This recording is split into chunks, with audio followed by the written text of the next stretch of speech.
Hi, I'm Meta Spencer. Today we're going to have Let's Go Up in the Clouds, shall we? And have a look at these cirrus clouds and what they're doing to the world and what we can do about them. This is going to be an adventure for me because it's a new area of research that I'm becoming interested in but know nothing about in the past.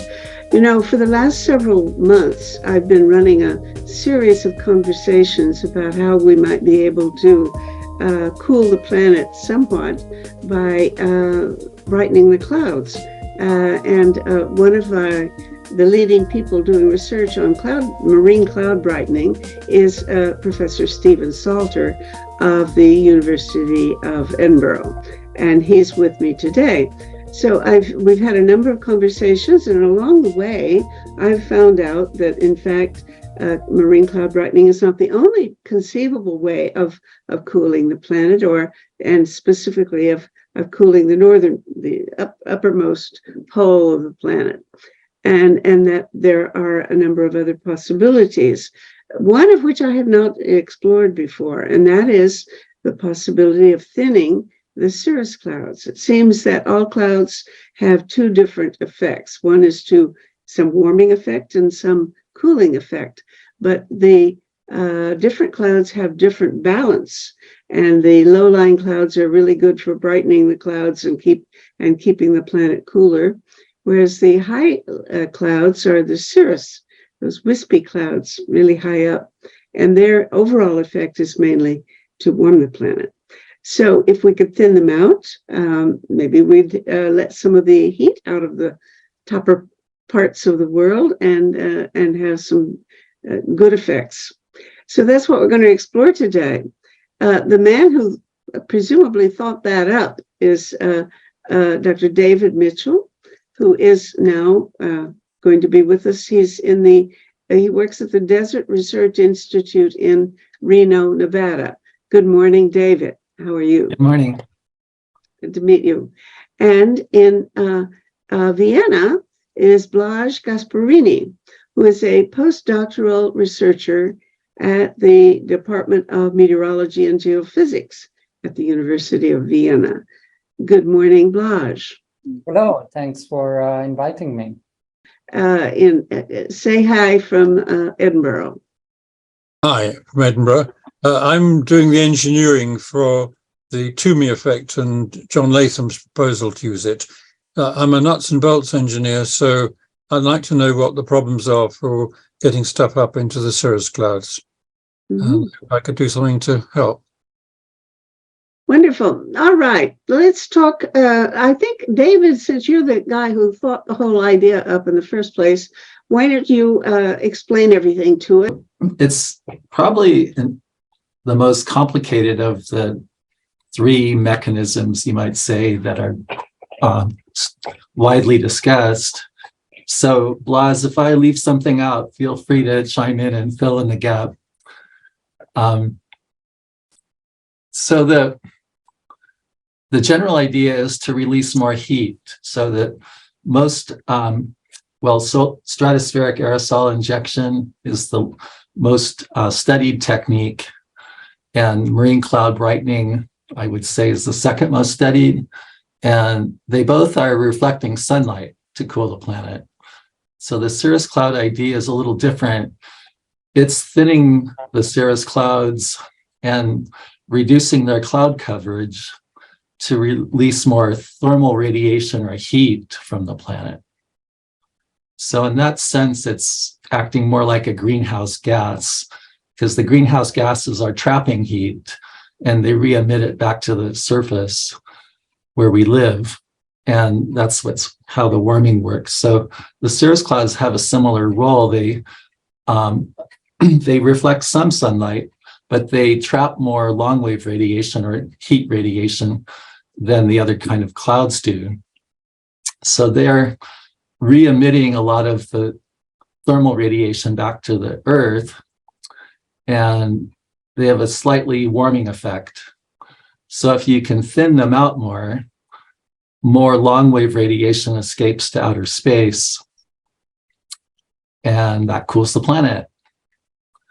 So that only occurs or that the method would be most applicable in the high latitudes where there's a lot more long wave radiation around.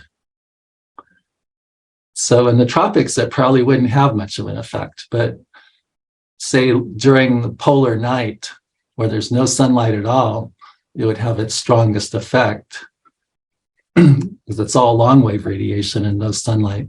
Right. So I guess if I may, it's more about the lack of sunlight. And that's why we're thinking about the high latitudes. I guess the heat is there also in the tropics, but solar radiation is also extremely strong. Sorry to have interrupted. Sure. Yeah, thank you. Yeah. Now, when you say long wave radiation, I have to remind myself. So if I don't remember, most of our viewers may not either. Can you help us? Yeah. So I'm using a bunch of words that all mean the same thing. So long wave radiation, heat radiation, and thermal radiation, they all mean the same thing. It's what we feel, but we don't see it. So like when you have a heater in your house, like electric heater, whatever, you're feeling the radiation from that and that feels hot. It warms you up. That's thermal radiation. And sunlight also has about half of the sunlight we receive is thermal radiation. It's called the near infrared. We don't actually see it, but it's still there and we feel it. It warms us. So the Earth is constantly giving off thermal radiation at much longer wavelengths than the sunlight radiation. Sorry, but where do these rays come from in the Earth? Is it something like the core of the Earth is hot and it just seeps out, or is it something that comes from the sun and just gets trapped by the greenhouse gas? It's basically an equilibrium effect between the sun and the Earth. So what comes in has to go out. So the sunlight's coming in, and that contains a lot of energy that the Earth absorbs. And the Earth re-emits that energy in the form of long wave radiation, heat, or thermal radiation, whichever you want to call it. But the Earth takes in the sunlight that we can see visually, and that turns, as soon as it hits the surface of the Earth, it heats up the rocks, it heats up everything it hits, and that's a transformation in energy that occurs naturally, and then the Earth is re-emitting that energy, but in the form of long wave radiation or heat. Mm-hmm. So it's a balancing act, basically. What comes in has to go out. The two have to equal each other. That's pretty clear, I think. Okay, good. So did you have any questions? So how do the clouds, how do these cirrus clouds keep the long wave radiation trapped? They're at a colder temperature than other clouds are. So if you were like an observer from a spaceship, you would, if there's a deck of cirrus clouds between you and the surface of the Earth, and you're measuring the temperature of the Earth, you'd measure a cold temperature because the cirrus clouds are at a high altitude, about, well, colder than -40 usually. That's centigrade. So that's the same in Fahrenheit. It turns out -40 Fahrenheit is also the conversion there. So they're very cold is the point. So because they're emitting radiation, a lot less radiation to outer space because of that cold temperature, that implies that they're trapping radiation in their lower parts of the cloud. So the lower part of the cloud is re-emitting radiation to the Earth's surface, and that's like a blanket, you could say. It's trapping the heat and re-emitting it back to Earth. Okay, now that happens all around the Earth, right? That would be true wherever these cirrus clouds are. But you Yes. said that the important part is, or the important kinds are the ones in the far north. Right. They're, like you said, the cirrus clouds are everywhere, but where this cirrus cloud thinning cooling method would work best would be the far north, and especially in the wintertime, not so much in the summertime, but in the wintertime. And that's because the sun angle is really close to the horizon, or it's absent altogether. Mhm. So when the sunlight is minimized, it leaves you with just long wave radiation, because or thermal heat radiation. That's present all the time, where the sunlight is only present part of the time. Mhm.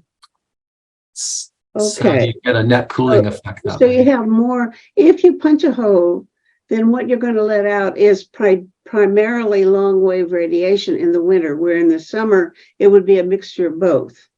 Correct. Yes. Okay. So you get more bang for the buck, as you put it. Yeah. Correct. And Arctic amplification is strongest in the wintertime. Mhm. So that's a beneficial correlation there. Say it again. Arctic radiation is strongest in the wintertime. Oh, sorry, amplification. Amplification. What do you mean?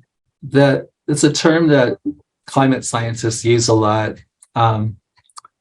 It means that the Arctic is warming up a lot faster than the average temperature of the planet due to global warming. Mm-hmm. So some people say twice as much, but I think more recent estimates are more like 3 or even 4 times Oh, faster. I've heard 7 times. Okay. Yeah. I mean, different people have, I suppose it's partly a matter of temperament, how much you It think. depends what time period you're measuring over as well.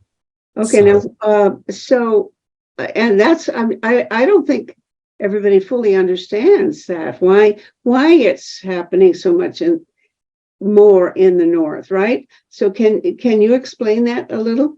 Do you think you know all of the explanation for why the Arctic would be warming so much faster than the rest of the world?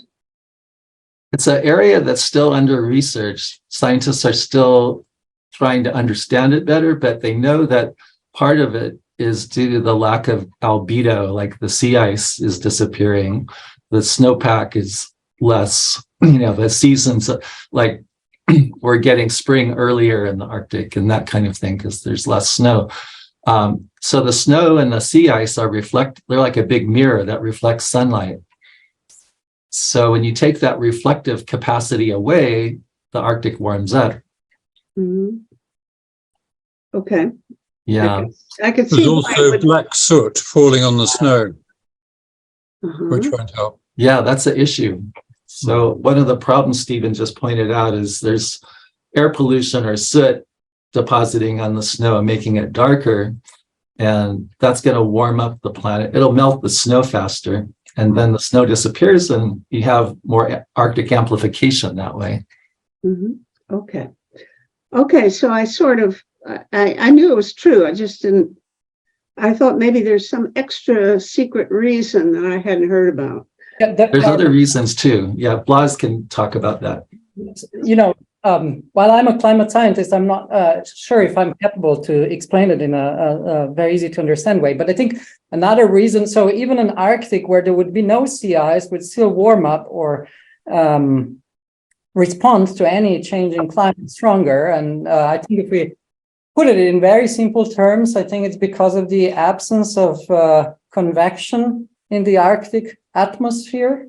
And that would, be working that mechanism even in an Arctic-free, in an ice-free Arctic.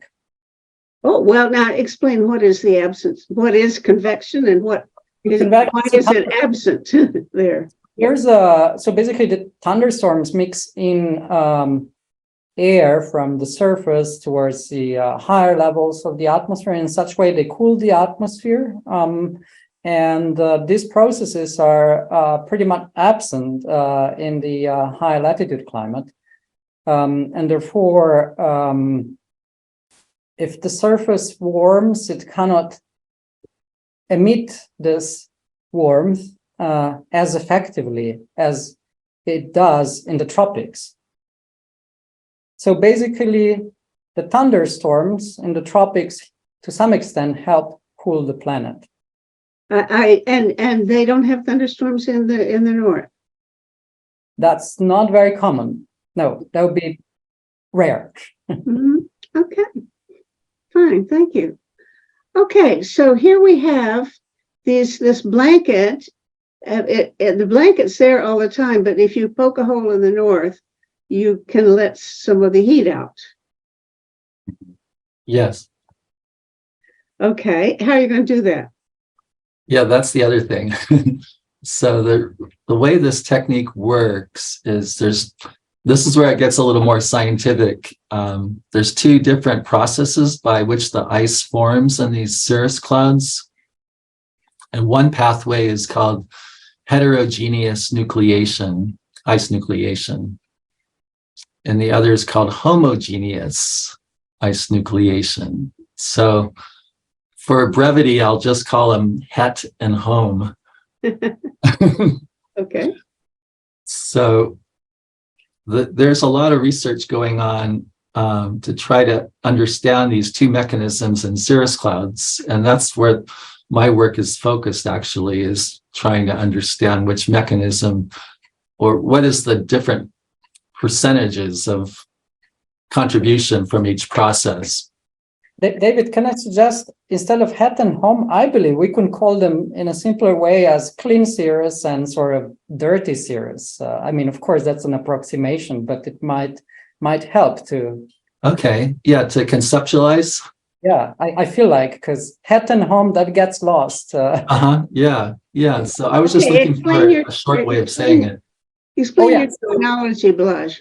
So yeah, I mean, that's where David was anyway going to. So this hum cirrus, or as I call them, clean cirrus, they form on just some small, tiny solution droplets, tiny particles, liquid particles, which are present always in the atmosphere. That's why I call them clean. But the dirty one, the heterogeneous one, het one, they form with the help of some ice nucleating particles, and those are, as the name says, some particles that help form ice crystals. Those are particles that are floating in the atmosphere, but they're not available all the time everywhere. You can think of those particles as dust from some of the world deserts, from Sahara or from some other deserts. And these particles will start the ice formation quicker compared to the situation when these particles wouldn't be present and we would get to clean cirrus. So dirty cirrus with dust, aerosols, or some other particles that are floating in the atmosphere, those would form easier compared to those clean cirrus. And I think, David, you can now follow up on that. Okay. So there's a difference in the physical properties of the cirrus clouds between dirty cirrus and clean cirrus. So the clean cirrus form a higher concentration of ice crystals. We call it the number concentration. It's a lot higher for the clean cirrus.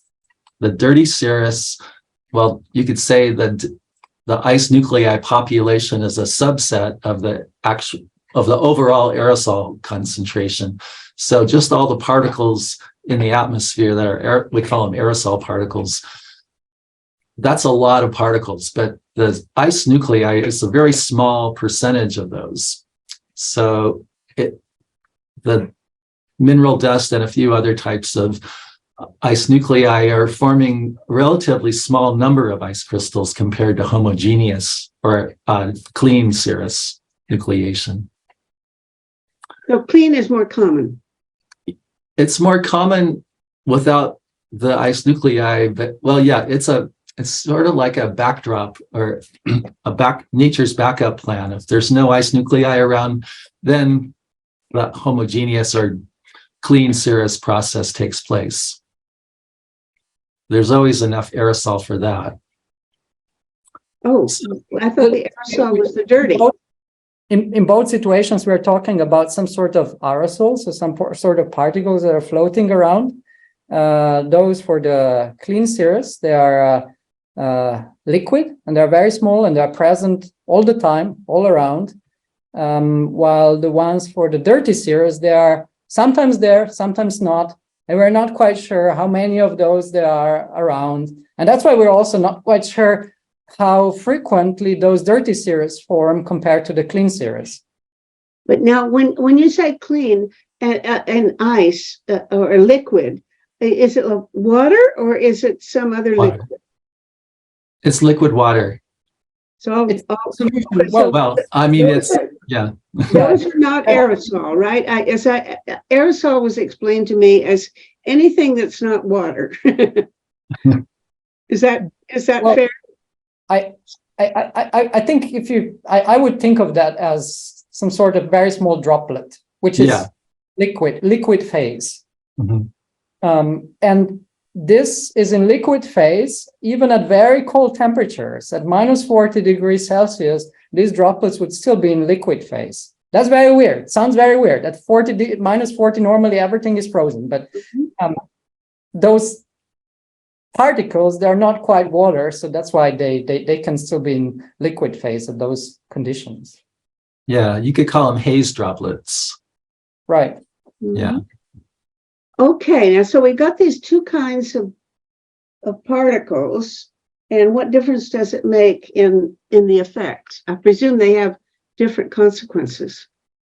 Okay, so the clean cirrus that have the high concentration of ice crystals, they have more ice surface area that can trap the long wave radiation or the thermal radiation. So they're like a thicker blanket, you could say. You know, we can think of the cirrus as having a blanketing warming effect, trapping or re-emitting the thermal radiation back to the surface. So the clean cirrus clouds do that better than the dirty cirrus clouds. And they're also, because they're a form of many small ice crystals, they would also stick around for longer. So those ice crystals don't sediment very fast because they're small compared to those dirty cirrus, which are rather composed of a smaller number of larger ice crystals. Right. And that's a really important point. If this, it's a rather involved process, but that's an important I need more help because I thought I understood the clean cirrus clouds are mostly made of water, liquid things, but now I'm hearing you call them ice. Yeah, sorry. I think we have to make clear all of those clouds are ice crystals. However, the clean ones form on haze particles and some sort of liquid particle, which is not. But the overall particle in the long term is ice, and Yes. They are the kind that will make a difference. If you can knock them out, you let the heat out of the world. Right. The haze particle, before you form an ice crystal, doesn't really have much of an influence on climate, but that will change indeed once the ice crystal is formed. I see. Another way to think of it is the clean cirrus start with super small liquid particle, super small, and that freezes, and immediately it turns into an ice crystal at that point when it freezes. Okay. But the dirty cirrus, they form on particles. So we don't really consider the clean cirrus forming on particles. We consider it as a solution droplet. It's a small distinction, but there's no insoluble particle involved. It's just a liquid substrate. The other dirty cirrus form on something you could look at as a particle. You could look under a microscope and go, yes, there's a particle there. And that's where the ice grows from. Mm-hmm. Okay, now I've got the impression so far that if you only had to think about the clean cirrus clouds, it'd be easier, but these dirty cirrus clouds confuse you. That's my summary. Yes. I think that's one of the big questions in our field is, as I said already before, what fraction of those clouds that are out there today are formed by one versus by the other mechanism, because these will at the end really limit our impact that we may have by trying to perturb, to change these clouds and get some cooling effect. So you might be wondering, why do we want to change the clouds? Is that coming up for you? Or Well, I know the answer, if I'm not mistaken, and that is that if you can poke a hole in the clouds, some of the heat from the world is going to go out into outer space, and we'll all be better off. correct? Is that the answer? Yes, but the more detailed answer would be, when you say poke a hole, it means converting the clean cirrus to dirty cirrus. That's how you poke a hole. Oh, okay. All right. Yeah, so earlier I was saying that the clean cirrus are a better blanket for trapping the heat than the dirty cirrus. Mhm. So if you convert the clean cirrus to dirty cirrus, then more heat can escape because their physical properties change. So there's fewer ice crystals in the dirty cirrus. The number concentration of crystals is much lower in the dirty cirrus compared to the clean cirrus. And you can also say that the ice mass content is much higher in the clean cirrus versus the dirty cirrus. And sometimes the crystals are a lot smaller as well in the clean cirrus. So you've got these two kinds of clouds up there bumping into each other. And when a dirty one bumps into a clean one, it knocks out the clean one. And that's how you get a hole in the... No, it's not quite like that. It's that you want to introduce more ice nuclei into the atmosphere. So the way you convert the clean to dirty is to just inject more dirt, you might say, or ice nuclei or dust particles into the atmosphere. And that'll automatically shift the clean cirrus into dirty cirrus. But what's the advantage of having dirty cirrus unless it knocks out something else? Because does a dirty cirrus happen to just fall quicker, or yes? Why do you want to make things dirty? Because, like Blas pointed out earlier, when you have fewer ice crystals, they're bigger ice crystals because you have the same amount of condensation occurring in the cloud. So that same amount of condensed water mass goes into fewer but larger ice crystals. And the larger ice crystals fall faster. The faster they fall, the shorter the lifetime of the cloud is. So the clouds don't linger in the atmosphere as long. Their lifetime is shorter. So there's less cloud coverage that way because the crystals are bigger. Mm-hmm. And they fall out faster. So that's the key idea, is the crystals are falling faster, so that reduces the cloud lifetime. And it also makes the optical thickness less. So the clouds, in terms of the radiation penetration, more radiation can pass through the cloud now because they're thinner.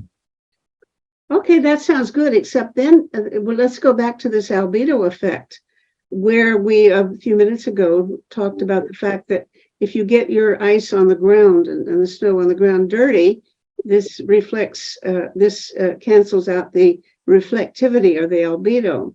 Therefore, if you dirty up the clouds, those clouds are going to fall someplace.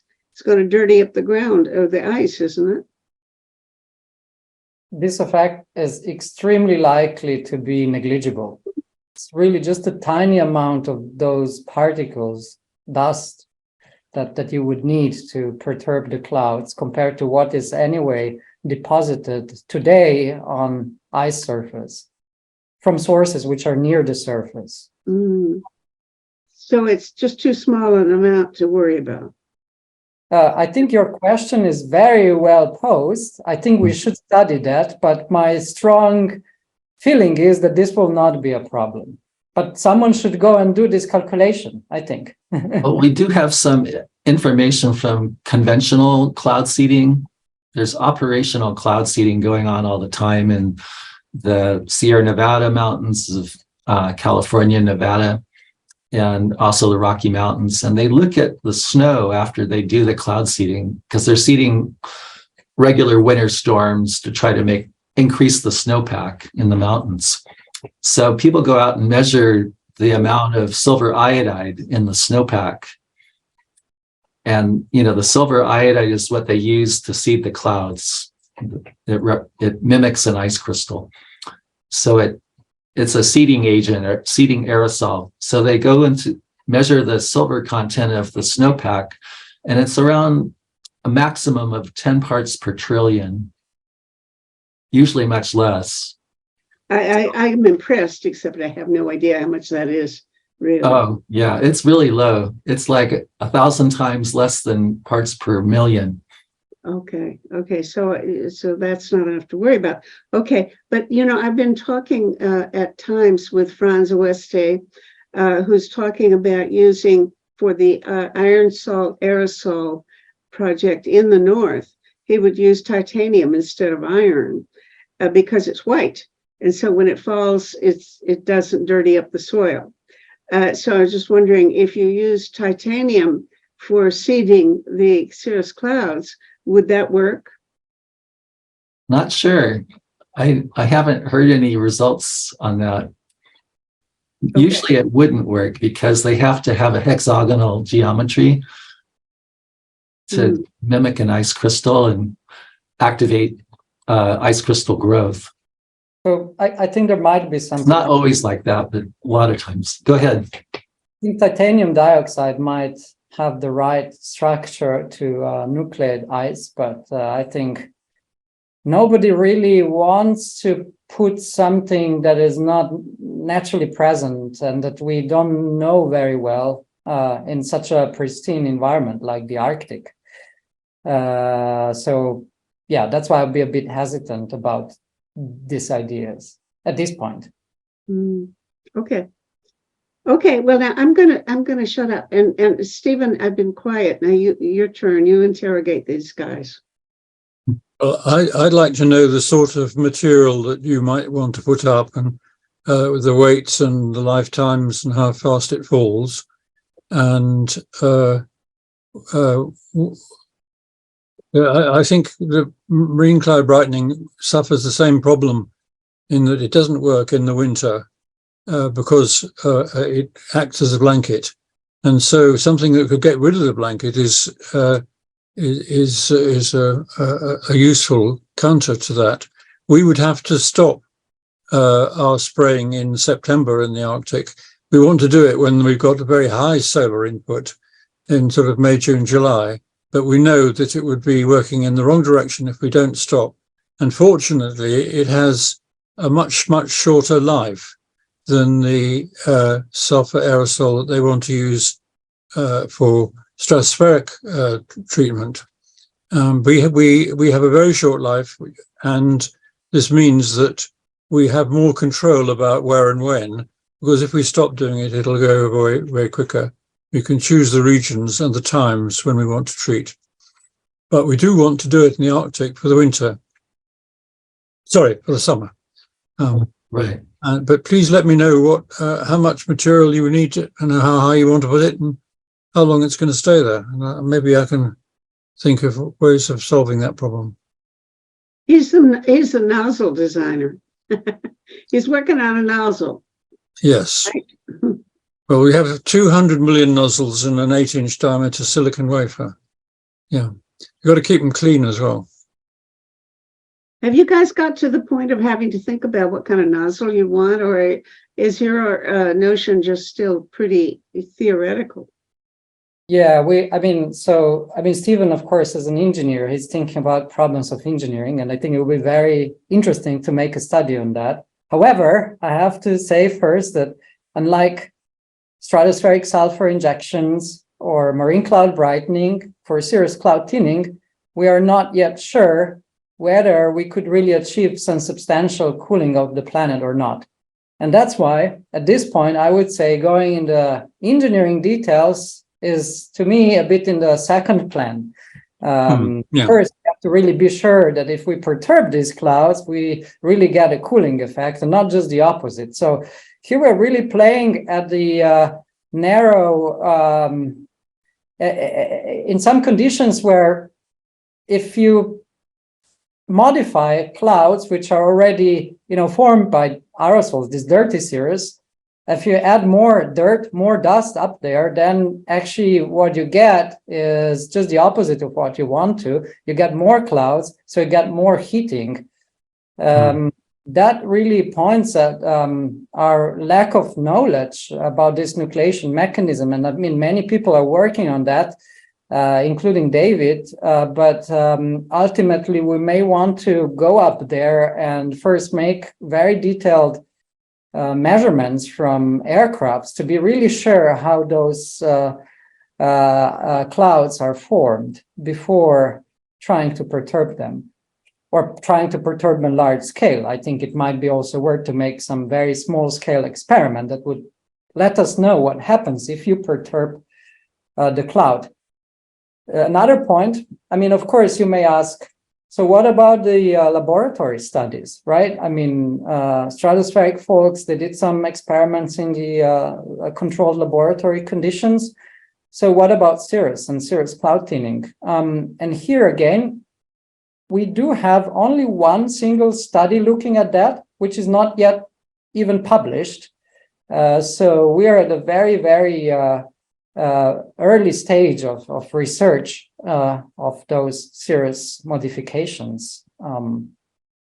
Yeah, I don't know, David, if you want to add up more on that. Yeah, I have a long time ago, back in maybe 10 years ago or so, I did these rough calculations of if you seeded all latitudes polewards of 45 degrees latitude, how much seeding material you would need. And it takes about 7 days, but we assume bismuth triiodide because that, if instead of silver iodide, which is conventional cloud seeding, but bismuth triiodide activates, it becomes a efficient ice nuclei at temperatures colder than minus 25. And after, when you go colder than that, it's as effective as silver iodide. So that was Bill Finnegan that gave that information. He's an expert on cloud seeding. Anyway, it would take 2,755 kilograms of bismuth triiodide. Can you say it again, please? 2,755 kilograms of bismuth triiodide. It would take 7 days to deplete that much. So that's like,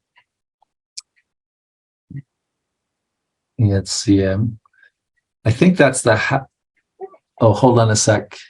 It's very accurate to give it to 4 significant figures. Oh, sure. It's a calculation, so it's really not meaningful in terms of the significant figures, but it's the half-life. Right. So this calculation said that's how much would be depleted from the atmosphere in 7 days. Let's see. I'm just reading some notes here, so I'm a little unorganized. It says, so every 7 days, about 2,755 kilograms of bismuth triiodide would need to be introduced into the seeding layer of the atmosphere above 45 degrees latitude in both hemispheres, if you were seeding both hemispheres. That's just less than 3 tons a week. Right. Yeah. It goes a long way. Tiny amount. Because the size of the particles are about 0.1 microns. But even now a challenge for the engineer. All good. Yeah. Too much particles. So how do you distribute them over the whole Arctic in the right concentration? Because if you happen to have too many of those, then we would actually get probably just the opposite effect, form Right.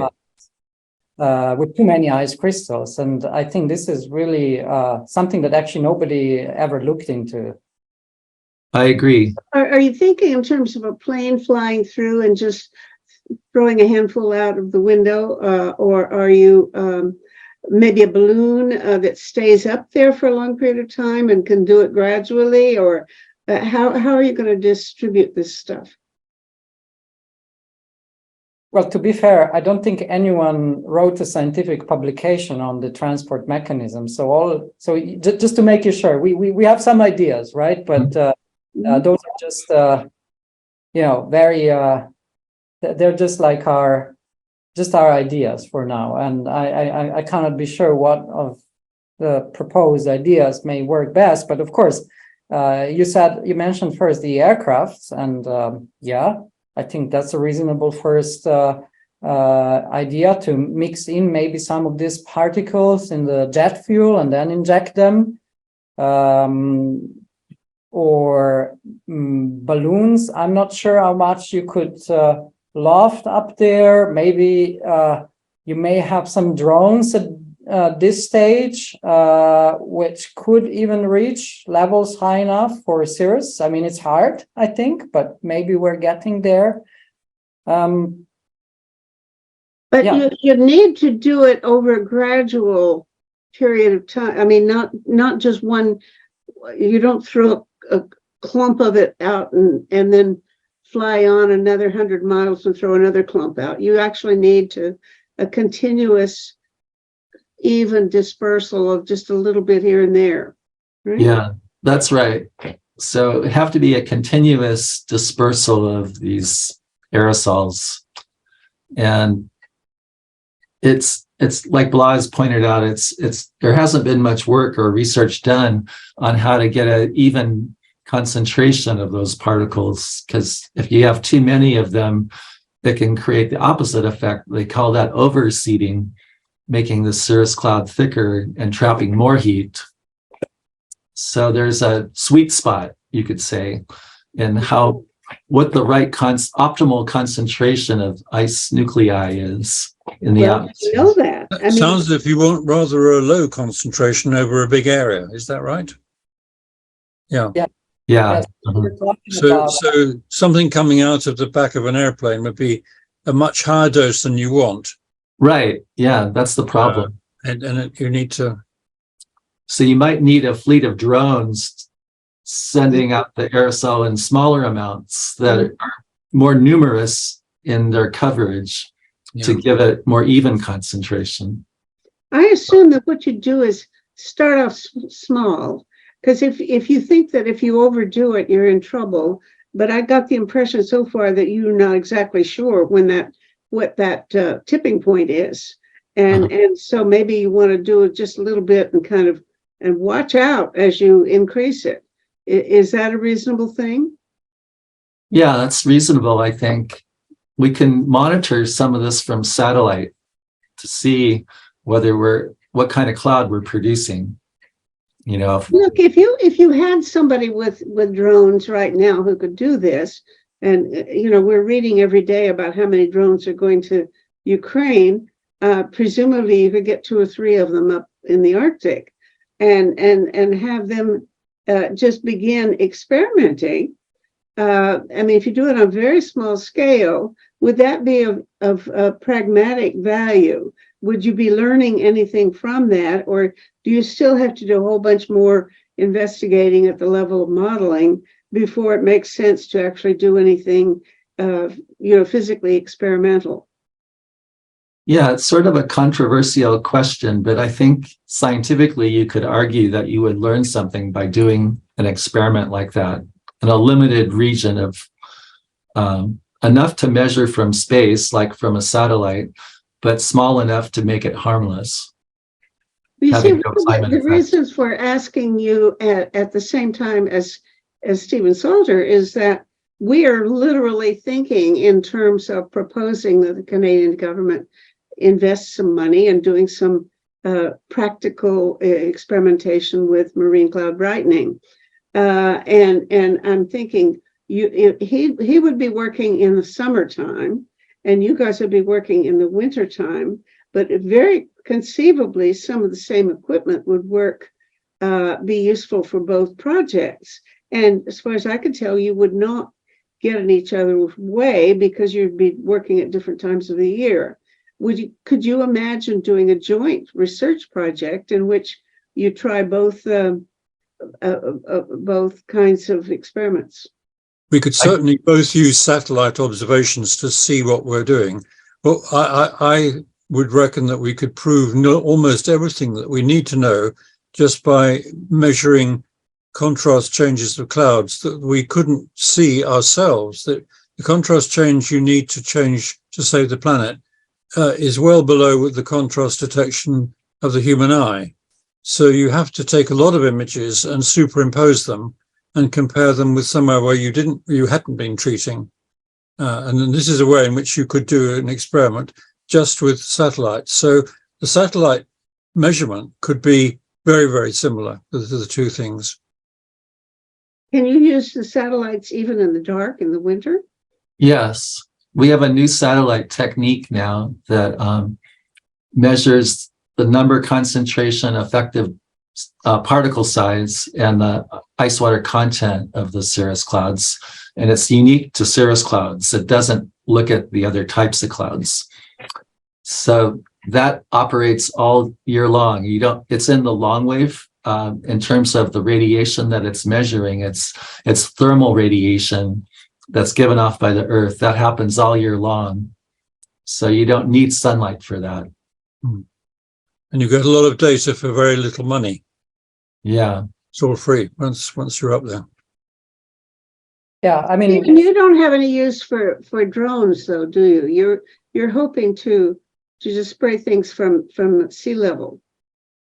My stuff goes from ships, yes, and it's moved up in just through the bottom of the atmosphere to the troposphere because of there's turbulence caused by the wind blowing over the water, and we can't get it nearly as high as the cirrus clouds.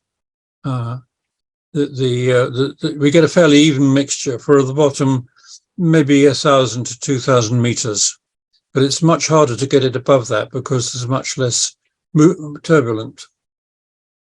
Well, now earlier on we were kind of joking about using your wafers, your nozzles, for both purposes, but taking it seriously, how it sounds as if maybe that's not a bad idea, that you're going to need to disperse this stuff in such small amounts and so thinly that it might be comparable to the kind of concentration that Stephen's nozzles would be aiming toward.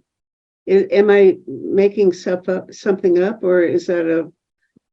Well, the concentrations in the places that we'd like to work are about 10 to 50, maybe 100 per cubic centimeter. And what we want to do is to double the number there to get a contrast change of about 5 or 6%. So doubling the number of drops in a cloud gives you 5 or 6% increase in reflectivity. If you wanted to get more than that, every doubling is twice as much work, about twice as much effort, twice as much cost. So we want to go places where there's initially a very small concentration, perhaps in air that's been over the Antarctic for a long time and has had snow cleaning it up. I think the manufacture of the aerosols would be very different. I don't know the first thing about bismuth triiodide, but I'm much happier to work with the liquid going in. Is presumably bismuth triiodide is a solid, is it? Correct. Yeah. Yes. And I think I'd like to work with either a gas or a liquid. So there's no percentage in trying to use the same equipment year round. Yeah, we'd only use it for the observation. But making fine powders is really a lot harder than pumping liquid through nozzles. And I think a lot of fine powders will want to stick together. They clump together. They disperse them with pyrotechnic flares. That's how the cloud seeding enterprise has done in the past. Yeah. Say it again. Explain what's that. I don't get it. Well, it's a bit like a firework. We did an experiment with that. Discovery Channel did this, and it worked amazingly well for producing clouds from a completely clear sky. And it's used for rainmaking. And that works if you can choose the right times and places to true it, which is difficult. But if you get it right, it'll certainly increase rainfall.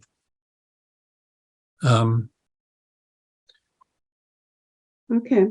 Well, how much do you think, let's say we wanted to do a very cautious experiment with cloud thinning to I don't know how much information you would get from a very cautious experiment, but, only from the standpoint of not wanting to overdo it and cause bad effects.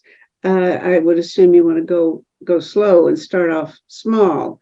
But if you did the small project and really starting in the next few years, would this be expensive, or is it something that administratively could be run by the same staff of people who run the cloud brightening, and possibly we might even want to experiment with Franz Oeste's iron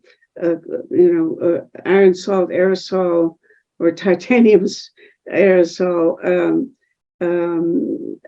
project, spraying in the Arctic. Would it be compatible, and how expensive do you imagine a modest little experiment would how expensive would it be, and how much information could you get by doing it if you started with the basic knowledge that you have right now? Well, based on these notes I made about 10 years ago, based on the cost of bismuth triiodide back then, it was seeding all the latitudes poleward of 45 degrees was 20 million per year. I'm sorry, 6 million per year. But okay, that's this is not very close to zero. What you say, it's an idealized scenario with which we play. It's a back of the envelope calculation. Yes. Mm-hmm. The public doesn't even need to know about that. I mean, this is very nice. You put that out, but just to make it clear, we're talking about modifying one of the most uncertain components of the climate systems, and there's a lot of things that we need to do before we go and seriously do that at a bigger scale. I believe, however, that we may get some information from a very small scale experiment, in which we would maybe inject in a very controlled sort of environment. A cloud chamber, yeah. Oh, yeah, cloud chamber experiments first, but then even if you would go in the field, you could maybe think of injecting some of these dust aerosols or whatever aerosols and see what happens to the ice nucleation. But I believe we're talking here about scales which are way below the scales where that would have any measurable climate impact. We're really talking about the fundamental processes, how these clouds form, which unfortunately are not known well enough. And another thing, marine cloud brightening or stratospheric aerosol injections, both of these methods have natural analogons that we can study. Ship tracks for marine cloud brightening. Well, that's not a natural analogon; it's a human-made analogon. But we really could learn a lot from that type of perturbations. While with Cirrus, we are unfortunately not really having any clear natural analogon or way with which nature would be clearly changing Cirrus properties. I mean, we do have something, but it's a bit of a messy business. Yeah. Well, one thing, Say that we have to be cautious when talking about that. It's a super exciting topic. It's so uncertain. That's why we are, I think, here. And there's so much still that we need to learn before thinking about the cooling effect of that. I mean, we think about our cooling effect in our scientific meetings, and it's correct, and we should do that, but just from more of a broader public or policy making aspects, we're far from this method to be, really in the portfolio of ways how to tackle our climate crisis for now. I get it, and I'm. You have to forgive me because I'm not a scientist. I am an activist, and I am somebody who's scared to death about climate change. And when people say we're in an emergency and they talk about the catastrophic effects that we're all going to be suffering, in fact, we're suffering from right now. Excuse me, I live in Canada where we're having wildfires caused by global warming. And it doesn't take much to reinforce the reality that there's going to be even more catastrophe coming our way unless we do some serious changes right away, which to me means we do not have the time available that a scientist would normally require in order to proceed through all of the logical steps and take the cautious, careful approach that you all take. I think if you're in an emergency, you throw everything you got at it and see what works. And so I'm much more ready to go out there and try doing something with if there's any chance that it will have any value. So that's why I keep saying, could you learn anything of value within 5 years if let's say the Canadian government wanted to fund a research project in the Canadian North? yeah. But So if you don't have enough money and you don't have enough time, you're very likely to fail. And once you've failed, it's much, much harder to rescue something. It's the half-sucked lollipop in the gutter. Nobody picks them up out of the gutter.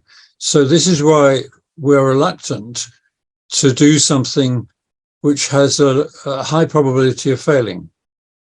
We want to be confident that there's a reasonable chance that it's going to work before we...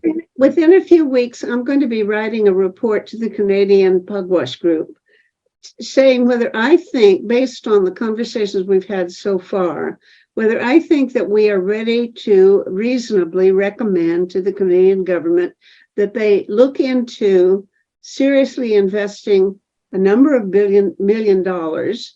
I mean, like 30 for you and another 6 per year for them, and who knows what for the iron salt aerosol experimentation, that they start investing money in practical realistic experimentation. And at this point I am going to have to say no. It looks like all the scientists are saying we're not ready yet. But what I'm inclined to do is say to the Canadian group, no, they're not ready yet. But let's keep this thing open and continue the conversations, because in X number of years, they think they'll be ready. Now, you tell me how many X number of years it will take you before you feel that such a practical experiment might be worthwhile for the Canadian government to fund.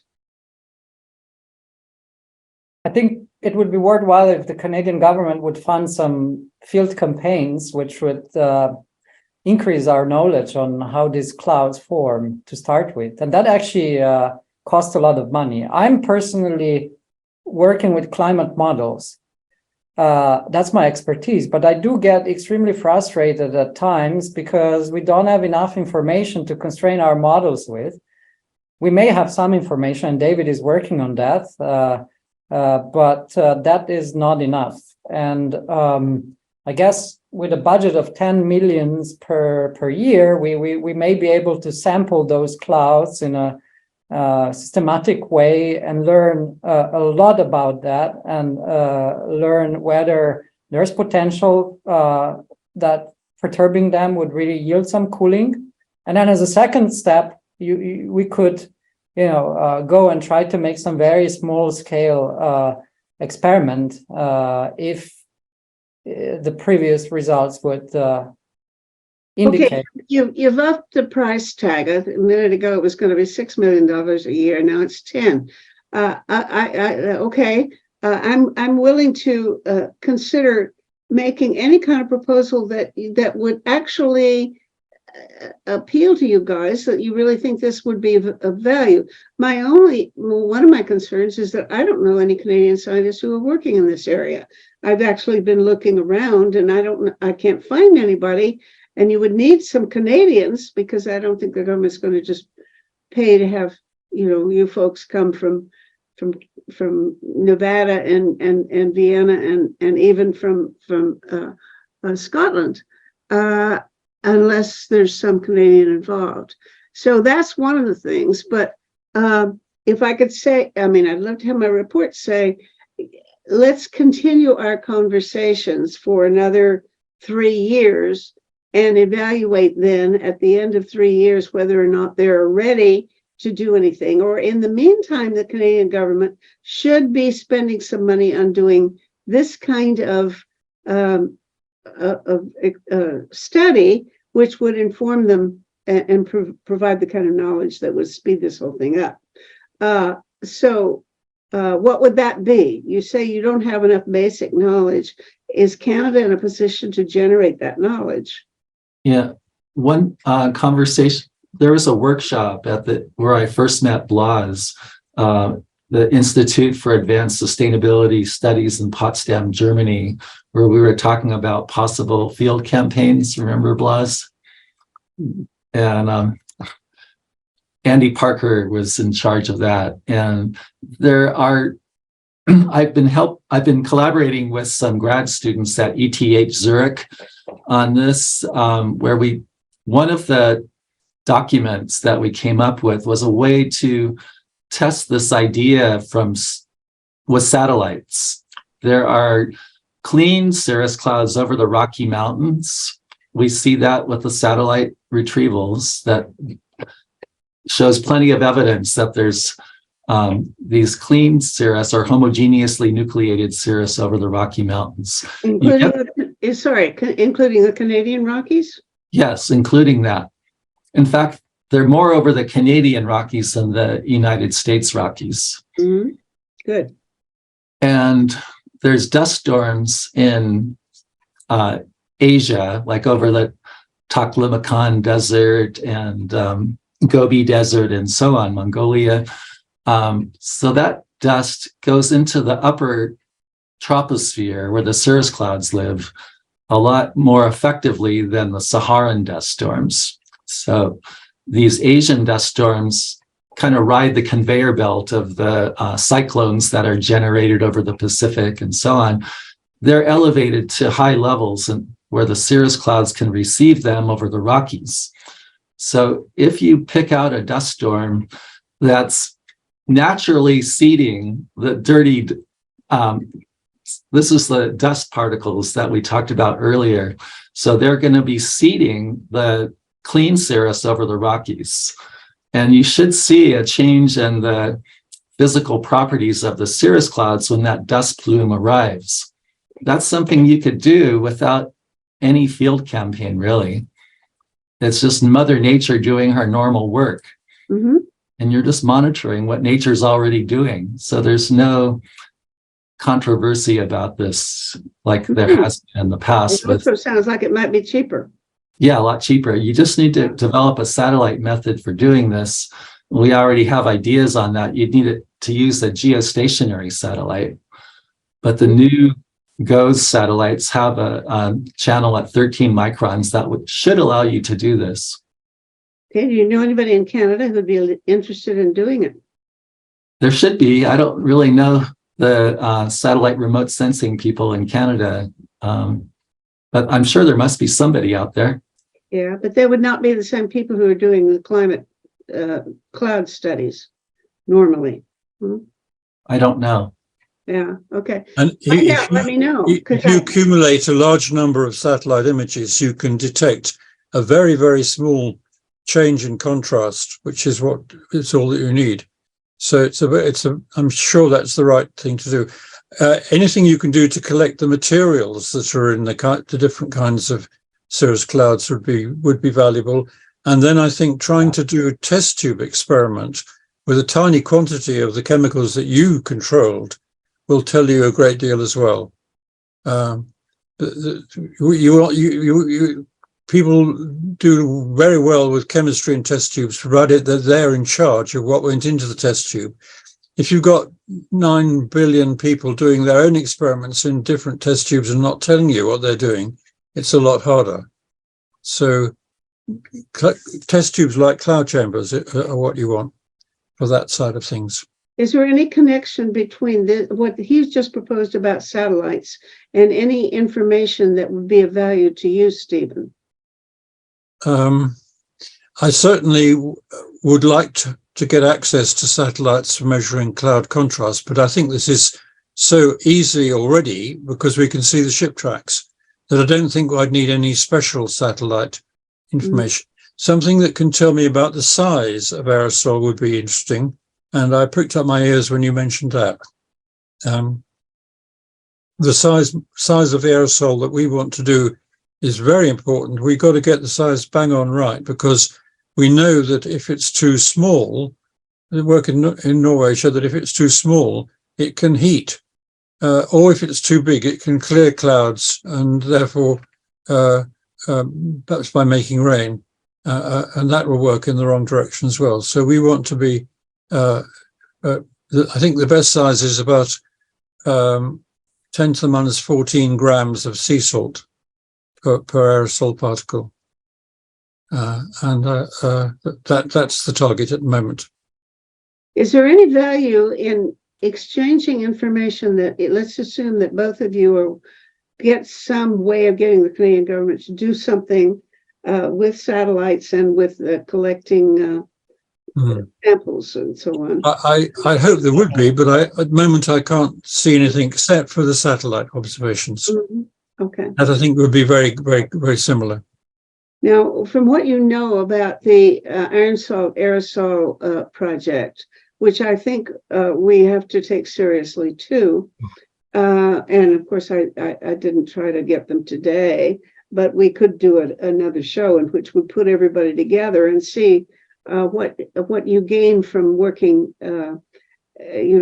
doing your studies sort of under the same roof.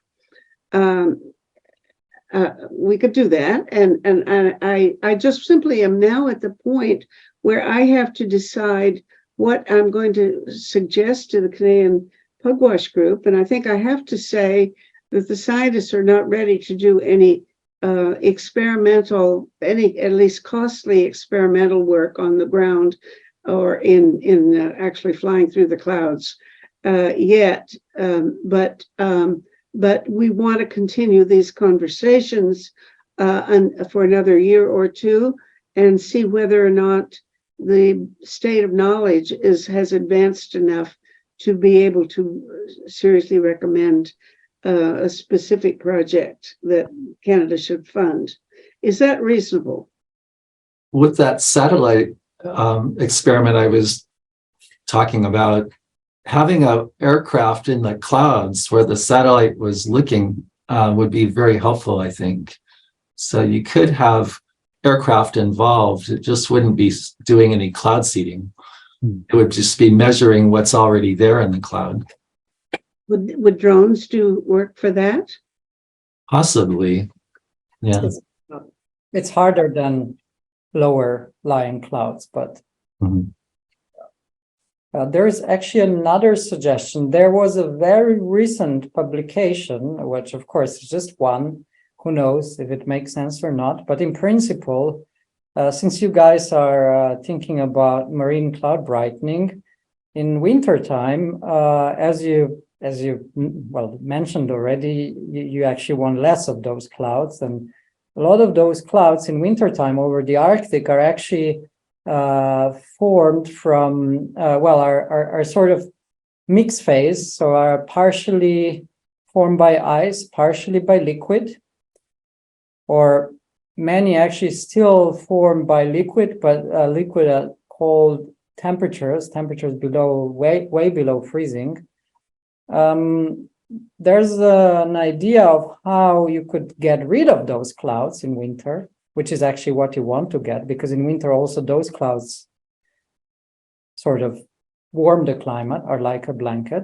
And you could do that by maybe putting some of these same ice nucleating particles that we talked about before, but just put them in these clouds which are, at altitudes below 2 kilometers, basically the same clouds that you're trying to tackle in summer, just that under colder winter conditions, they'll behave differently, and they'll behave differently to perturbations from such aerosols, and you may get something out of that. I did a paper about that, which I submitted to Nature and Science, and it was rejected by them, but I will send you a copy of it. It's putting up very small aerosols, smaller than we want, which might be not forming a proper cloud drop, but could still take out a liquid water vapor to prevent other cloud drops forming. If you have enough very, very small aerosol, it can remove a large mass of liquid water that's too small to be a good cloud reflector. This is based on the observations from Norway by Alterskaya and Christensen, that aerosol in what's called the Aitken mode would work in the wrong direction by removing water but not making a proper cloud drop. And the question is whether we can use the same technology to make much, much smaller aerosol. And I think the best way to do this might be to use the same hardware, but to add fresh water to the salt water so that there's less salt going up. And it's the salt that's doing the nucleation. It's a very short note. Michael Diamond was on one of the shows earlier, and he sent me a reference to a paper about mixed phase cloud thinning, which it looked like it's about the only thing that's been done on that. So I didn't think to include that in today's conversation. Should I have done so? Is there something there that needs to be brought into this discussion? Anything that will get rid of clouds in the winter would be good. It doesn't have to be a very high up cloud. Clouds at any height will be acting like the blanket in the winter. And one of the worries about stratospheric aerosol is whether you can stop in time for the winter. If there's any stratospheric sulfur around in the winter, it'll be doing long wave reflection, and that'll be bad. And the stratospheric people don't like to be told about this. They're claiming it'll all be falling away, which I find a bit difficult to believe, given that it's being dropped off in the regions of the jet stream. And I think it'll be, you don't really know where it's going to be. It could be all over the place in the same hemisphere. Yeah. So Meta, the paper you mentioned is the same paper that I had in mind. I'm also a co-author in that one. And I think it's an interesting idea. Yeah. And it's a different idea from what Stephen mentioned. So Stephen's idea is also interesting, but it is a different mechanism. So that mixed phase mechanism is really playing based on this so-called Wegener-Bergeron-Finn-Dyson process, where at temperatures below freezing, if you have a ice crystal, that ice crystal will grow on the count of liquid water droplets, and then this ice crystal will become big and will basically deplete the cloud and fall out of the atmosphere. But this is very early stage research, so a lot of questions, I believe. Yeah. One one thing, Blas, about that we've been doing some radiation transfer calculations here for the Arctic. And when we're looking at the cirrus cloud thinning effect, and so we get about 5 watts per square meter of cooling based on when we initialize this radiation transfer model with satellite information on cirrus cloud properties. But then when we add low cloud, it completely blocks out the cooling effect. So even if we have a liquid water content of 0.01 grams per cubic meter, that really low liquid water content is still, for like, say, a 1 kilometer thick cloud, low cloud, it still neutralizes all the cooling effect.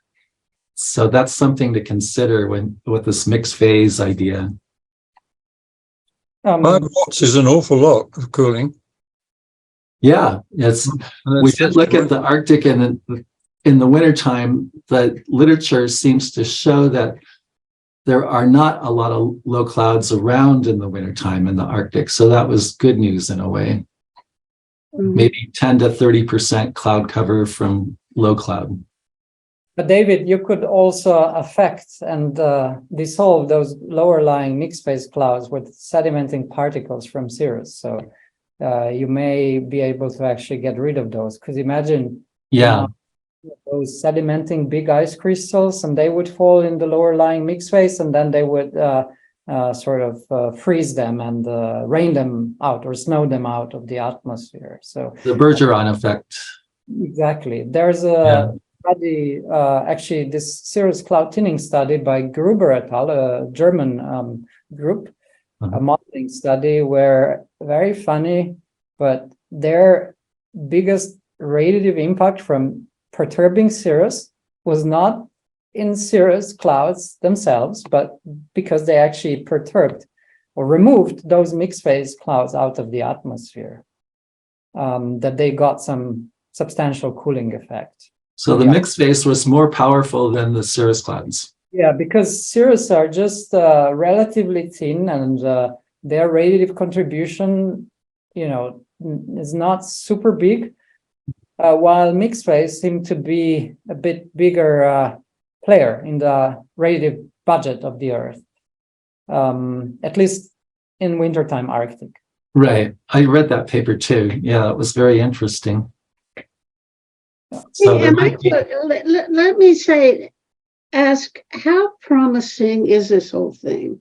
Is this just very abstract theoretical? Maybe, in a million years, something might come of it. Or is this something that we should take seriously and say, look, we've got to cool the planet, and this is a realistic approach, and everybody should do what we can to advance the state of knowledge about how to do it?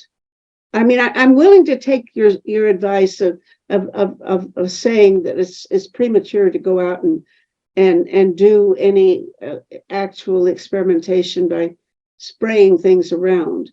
But I mean, I'm assuming that you're not ready for that. But what can we do now, and is it really worth doing? Well, my personal view, and it's only my view, I'm not representing the Desert Research Institute about this, but I would definitely say it's premature for any kind of deployment, like actual trying to go operational and cool things down. But I would not say that a small scale field experiment would be a problem, because I don't see how that would affect the climate. If it's only you're doing some cloud seeding for, say, 1 or 2 weeks over a very limited area, I don't think that would be a problem for the climate system. Would it be of value? Yeah, we could learn something from it. Yeah. I think 1 or 2 weeks isn't long enough. I think you need to do it in lots of different meteorological conditions, but you could do it with a very small quantity. Right. I think, Stephen, that's a good point. You may want to do it for a season at least, or come back a couple of years, or 2-3 years, and repeat that in wintertime. Yeah. Yeah. Okay. Yeah. It's going to be easier and cheaper. I mean, how much would it cost to do that? Not very much. But go ahead. I would think, I checked the cost estimates, but it would be a few $1,000,000 to operate a system for 2 years in a very wide range of places and meteorological conditions. So a You few agree, David? Yeah, I don't really know how what the cost numbers would be, but it would be, I think, comparable to a typical field campaign on cirrus clouds, like Department of Energy does from time to time. Can you say that this would be so valuable that because if it turns out that the information is generated, the whole notion of cirrus cloud or mixed phase cloud thinning is an extremely promising way to solve global warming, or is it just, who knows? It's undecided right now. We don't have enough knowledge right now to say one way or the other. But we have done recent research. I think Blas saw my talk at the EGU meeting, and we have some new methodology using satellite data for estimating the contribution of homogeneous ice nucleation, or you could say clean cirrus clouds, how much of those clouds are out there. And we found that roughly about, in wintertime, about 22% in the mid to high latitudes in the northern hemisphere, and maybe about 37% in the southern hemisphere, mid to high latitudes are around. So that's enough to do the cirrus cloud thinning idea. And the other factor is that these clouds that are the so-called clean cirrus clouds, those have a stronger impact on radiation than the other types, the dirty cirrus clouds. And we know that by the optical depth of the extinction coefficients and the optical depth of the clouds.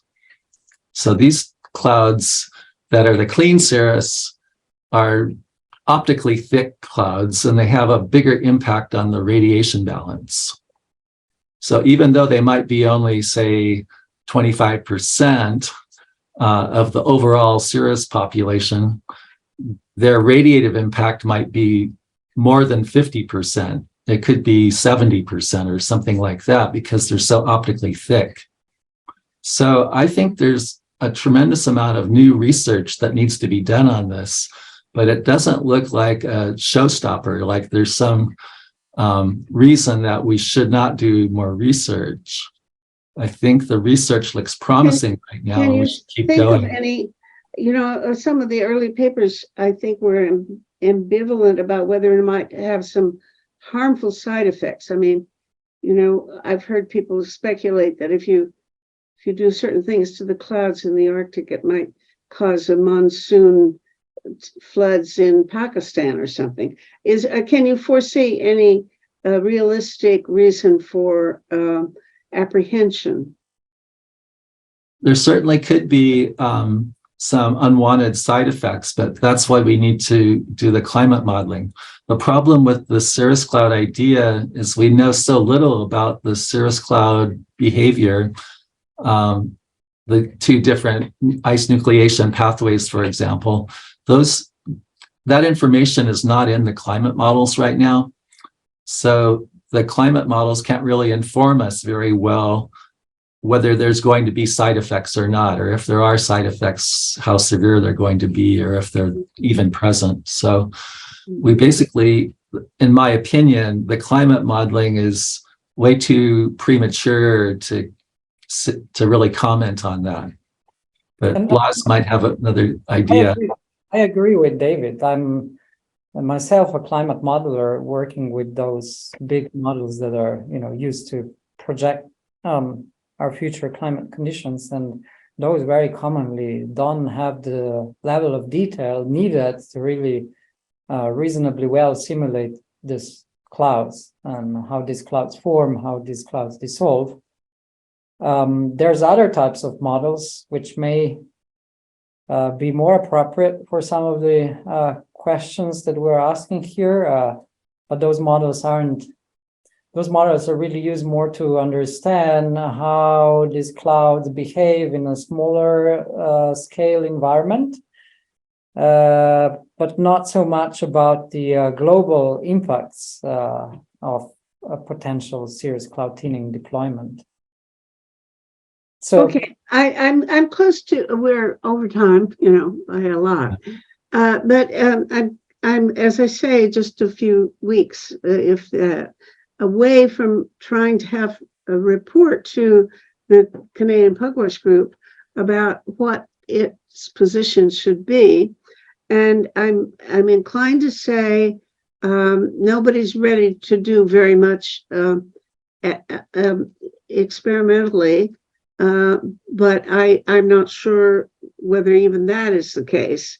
At any rate, my inclination is to say, let us have a continuing series of conversations among people who are concerned about the climate in the Arctic and technologies for reducing the crisis there, and then another in a year have another decision about whether the state of information is advanced enough so that we can recommend that the government undertake a specific project.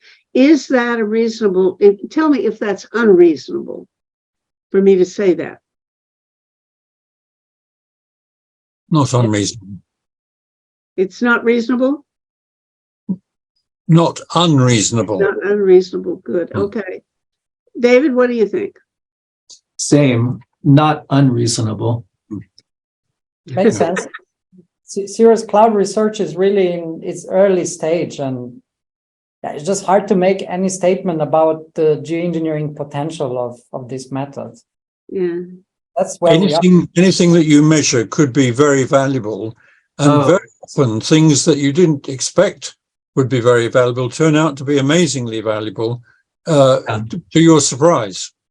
And what we've been talking about is very important for climate modeling, climate science in general. It's not just restricted to climate intervention research. The climate models need to know the same information to predict a more accurate future. Yeah, especially anything to do with the instrumentation that you'd be needing would be valuable for other fields. My impression is that this area of research is extremely important, and it can be the most, by far, actually, the most promising of the four interventions that we have been investigating for the Pugwash Group.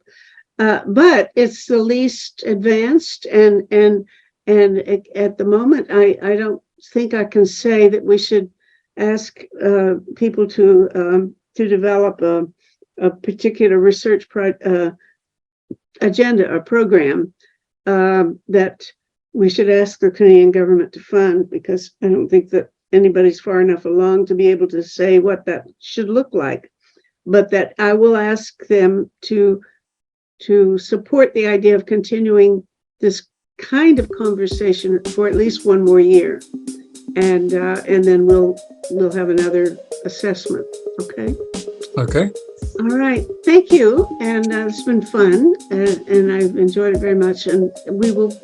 I'm not losing you. I'm definitely interested in what you're doing. So I'll keep pestering you for more information as we move ahead. Okay. Thanks a Have lot. a great day. Thank you. Bye. Cheers.